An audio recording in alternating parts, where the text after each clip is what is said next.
आए हम मनसा शर्मा भोजपुरिया आप सबकी सेवा में एक भजन प्रस्तुत बा। जौना भजन के संवारे खतरा बेंजू पर संजय व्यास जी, तबला पर राजू जी, झाली पर राजनाथ भारती जी, साथ में हमारा गांव के ग्राम प्रधान श्री अमावस यादव जी, हमारे परम मित्र सतन यादव व्यास जी। हमारा आशा ना पूर्ण विश्वास बा कि रउआ लोगी हमारा चैनल के सब्सक्राइब करें, शेयर करें, कमेंट करें। साथ में साउंड पर श्री मुनीलाल शर्मा जी। है तना जोन इनके रहते अन्हार हो जाला,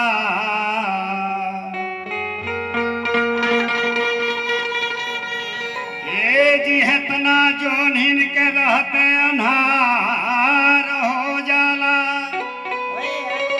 आसोभे अपने रहेला तो वो जिंदगी भार हो जाला। ए जी हो नहार हो के रही, ए जी हो नहार हो के रही, जवन लिखल बा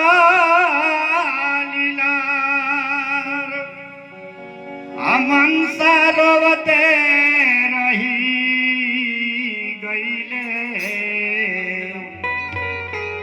माई चलली सीधा।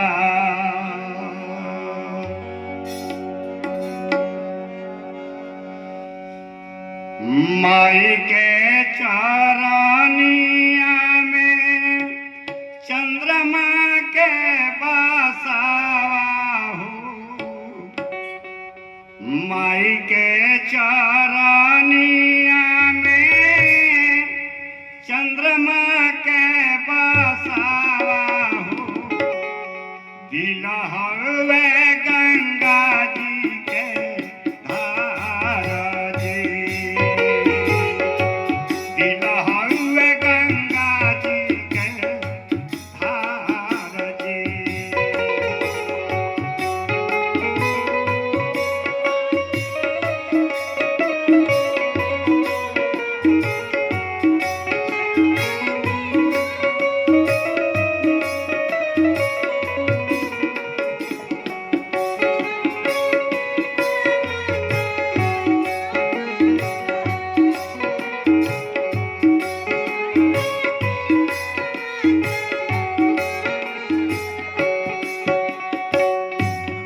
दिन सोचे सोचे मनवा पराए जाला, रात दिन सोचे सोचे मनवा पराए जाला।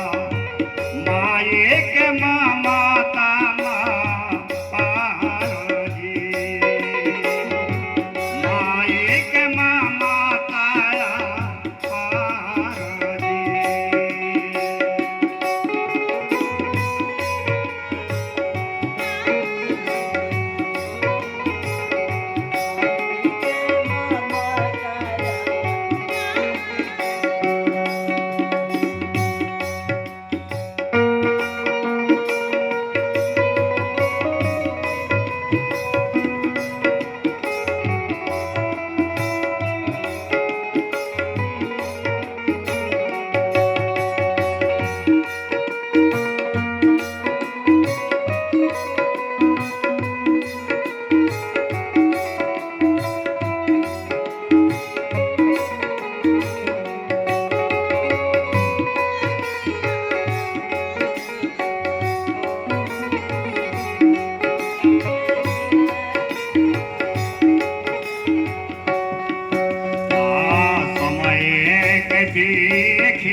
नाव के कवनो आधार जी।